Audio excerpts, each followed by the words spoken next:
Si estás a punto de mudarte a Canadá, seguramente tengas la cabeza saturada de cosas ahora mismo. Entre que tu visado esté en orden, buscar un lugar donde alojarte, saber qué ropa me voy a llevar. Hay mucho por hacer. Si has sido capaz de tramitar todos los papeles con inmigración, ya has pasado la parte más complicada. Abrir una cuenta bancaria es mucho más sencillo. Así que si quieres saber cómo elegir y abrir tu cuenta en Canadá, quédate conmigo. Bienvenidos a todos una vez más a Healthy Pockets. Mi nombre es Hugo y estoy aquí para ayudarte a crecer personalmente y a enseñarte cómo manejar tu dinero. Lo primero de todo, ¿qué necesito para abrir una cuenta en Canadá? Si no eres ciudadano canadiense, necesitarás tener tu pasaporte válido y vigente, además de tener tu tarjeta de residencia permanente o los papeles que tengas de inmigración para abrir tu cuenta. No obstante, cada banco puede tener distintos requisitos, así que sería conveniente que te pongas previo contacto con ellos para saber que tienes preparado todo lo que necesitan. Como regla general, lo más probable es que acepten los siguientes documentos o papeles de inmigración, que pueden ser pues, tu permiso de residencia temporal, tu permiso de trabajo o estudio o el formulario de confirmación de la residencia permanente. La siguiente pregunta sería: ¿cuál es el banco que cubre mejor mis necesidades? Pues bien, los 5 principales bancos en Canadá, todos ellos tienen paquetes especiales para recién llegados al país. Ellos serían pues Royal Bank of Canada, Toronto Dominion Bank, Scotiabank, Bank of Montreal y Canadian Imperial Bank of Commerce. Ahora vamos a ver uno a uno todo lo que te pueden ofrecer. RBC o Royal Bank of Canada es el mayor banco en Canadá. Ofrecen atención al cliente en más de 200 idiomas. También tienen un paquete especial para recién llegados al país, donde son 6 meses en los que no tienes que pagar ningún tipo de comisión en tu cuenta corriente.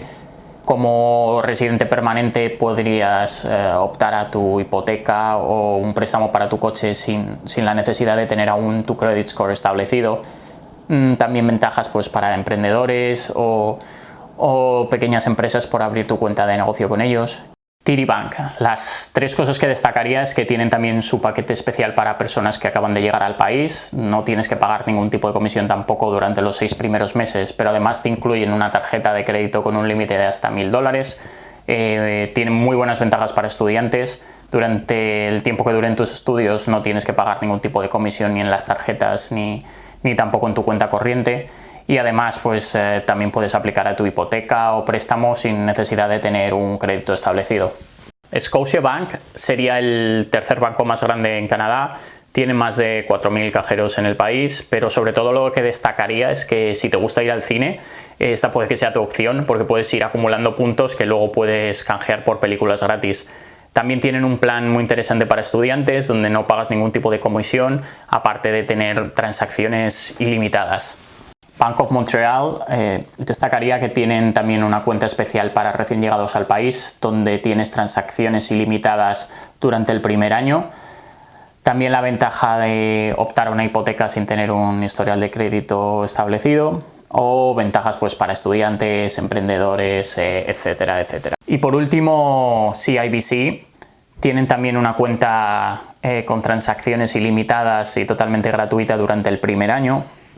Además de un paquete para estudiantes que te beneficiarías de las mismas ventajas, pero por el mismo tiempo que duren tus estudios. Y luego pues ventajas para emprendedores y alguna que otra cosilla más. Quiero resaltar también que es muy importante saber el número de transacciones que incluye tu cuenta corriente, porque podría incurrir en costes por transacción. O sea, me pasó a mí cuando llegué aquí y es conveniente que lo sepas cuántas transacciones incluye tu cuenta, si es ilimitada, si tienes 20, 30, 40, etcétera, etcétera. Porque toda transacción que pase de ese límite va a incurrir pues, en una comisión pues, de alrededor de $1, dependiendo tu banco y las condiciones que hayas firmado con ellos. Así que lo mejor sería que la cuenta que abras tenga transacciones ilimitadas y te dejes de cualquier problema o tengas que estar contando tus movimientos a final de mes.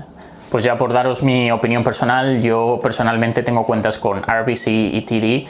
RBC siento que te puedes beneficiar mucho más de cara a tu negocio y TD me funciona muy bien como mi cuenta de día a día, y además tengo más productos con ellos, como puede ser mi seguro de hogar o seguro de coche. Pues esto ha sido todo por hoy. En la descripción te dejo los enlaces a cada uno de estos bancos donde vas a poder pues, ver detalladamente todas las opciones y condiciones que ofrecen cada uno de ellos. Si tienes cualquier otro tipo de pregunta, házmelo saber en los comentarios y recuerda, aprieta ese botón me gusta, suscríbete y activa las notificaciones. Gracias por haberme escuchado hasta el final. Save to invest and have healthy pockets. Nos vemos pronto.